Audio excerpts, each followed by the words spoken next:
ಲಕ್ಷ್ಮೇಶ್ವರ ಪಟ್ಟಣದ ಎಸ್ಎಸ್ಬಿಆರ್ ಅಂಬೇಡ್ಕರ್ ಪ್ರೌಢಶಾಲೆಯಲ್ಲಿ 80ನೇ ಸ್ವಾತಂತ್ರ್ಯೋತ್ಸವವನ್ನು ಸಂಭ್ರಮದಿಂದ ಆಚರಿಸಲಾಯಿತು.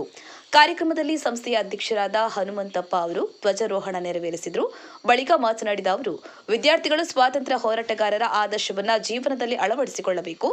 ದುಶ್ಚಟಗಳಿಂದ ದೂರವಿದ್ದು ಶಾಲೆಗೆ, ತಂದೆ ತಾಯಿಗೆ ಹಾಗೂ ಗುರುಗಳಿಗೆ ಒಳ್ಳೆಯ ಹೆಸರು ತರಬೇಕು ಎಂದು ಕಿವಿ ಮಾತು ಹೇಳಿದರು. ಇದೇ ಸಂದರ್ಭದಲ್ಲಿ ಶಾಲಾ ಸಂಸತ್ತಿನ ಮಂತ್ರಿಮಂಡಲದ ಎಲ್ಲ ಪ್ರತಿನಿಧಿಗಳಿಗೆ ಮುಖ್ಯೋಪಾಧ್ಯಾಯರಾದ ಕೆ ರವಿ ಅವರು ಪ್ರತಿಜ್ಞಾ ವಿಧಿಯನ್ನು ಬೋಧಿಸಿದರು. ಶಾಲಾ ಸಂಸತ್ತನ್ನು ಉದ್ಘಾಟಿಸಿ ಎಲ್ಲ ಪ್ರತಿನಿಧಿಗಳಿಗೆ ಶುಭ ಹಾರೈಸಲಾಯಿತು. ಕಾರ್ಯಕ್ರಮದ ಬಳಿಕ ಶಾಲೆಯ ಎಲ್ಲ ವಿದ್ಯಾರ್ಥಿಗಳಿಗೆ ವಿಶೇಷವಾಗಿ ಹೋಳಿಗೆ ಊಟ ಬಡಿಸಲಾಯಿತು. ಸಂಸ್ಥೆಯ ಅಧ್ಯಕ್ಷರು ಹಾಗೂ ಸಿಬ್ಬಂದಿ ವರ್ಗದವರು ಮಕ್ಕಳೊಂದಿಗೆ ಕುಳಿತು ಊಟ ಮಾಡುವ ಮೂಲಕ ವಿದ್ಯಾರ್ಥಿಗಳೊಂದಿಗೆ ಆತ್ಮೀಯತೆ ಮೆರೆದರು. ಕಾರ್ಯಕ್ರಮದಲ್ಲಿ ಶಾಲೆಯ ಶಿಕ್ಷಕಿಯರು, ಸಿಬ್ಬಂದಿ ವರ್ಗ ಹಾಗೂ ವಿದ್ಯಾರ್ಥಿಗಳು ಉಪಸ್ಥಿತರಿದ್ದರು. ಗಾಳಪ್ಪ ಹೆಚ್ ಹರಿಜನ್, ಗದಗ. ಜೈ ಭೀಮ್ ನ್ಯೂಸ್ 24x7 ಇದು ಬಹುಜನರ ನ್ಯಾಯಕ್ಕಾಗಿ.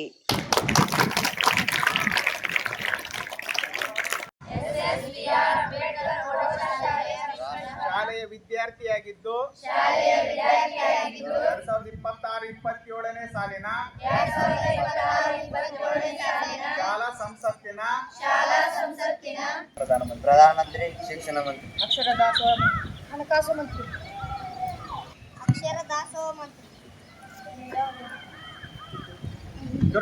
ಸಚಿವ ಮಂತ್ರಿ, ವಾರ್ತಾ ಮಂತ್ರಿ, ಉಪಪ್ರಧಾನ ಕ್ರೀಡಾ ಮಂತ್ರಿ, ಆರೋಗ್ಯ ಮಂತ್ರಿ, ಪ್ರವಾಸ ಮಂತ್ರಿ, ಸಾಂಸ್ಕೃತಿಕ ಮಂತ್ರಿ, ಸ್ವಚ್ಛತಾ ಮಂತ್ರಿ, ಉಪಪ್ರಧಾನ ಮಂತ್ರಿ, ಪ್ರಾರ್ಥನಾ ಮಂತ್ರಿ ನನಗೆ ವಹಿಸಿಕೊಟ್ಟ ಶಾಲೆಯ ಎಲ್ಲ ಕೆಲಸ ಕಾರ್ಯಗಳನ್ನು ಸತ್ಯ, ಶ್ರದ್ಧೆ, ನಿಷ್ಠೆ, ನಮ್ರತಾ ಭಾವ ಹಾಗೂ ಪ್ರಾಮಾಣಿಕತೆಯಿಂದ ಕರ್ತವ್ಯ ನಿರ್ವಹಿಸುತ್ತೇನೆ ಎಂದು ಈ ಶಾಲೆಯ ರೀತಿ ನಿಯಮಗಳನ್ನು ಪರಿಪಾಲನೆ ಮಾಡುತ್ತಾ ಶಾಲೆಯ ಎಲ್ಲಾ ವಿದ್ಯಾರ್ಥಿಗಳನ್ನು ಸಹೋದರ ಸಹೋದರಿಯಂತೆ ಕಾಣುತ್ತೇನೆ.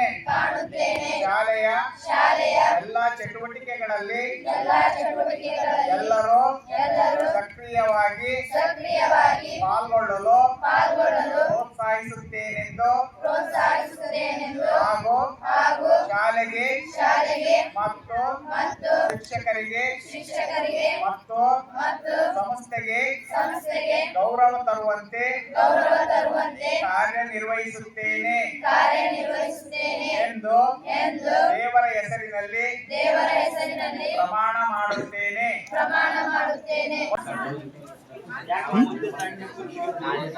ಸಾಕ್ಬಿಡ ಸಾಕು ತೋರಿ ಸರ್.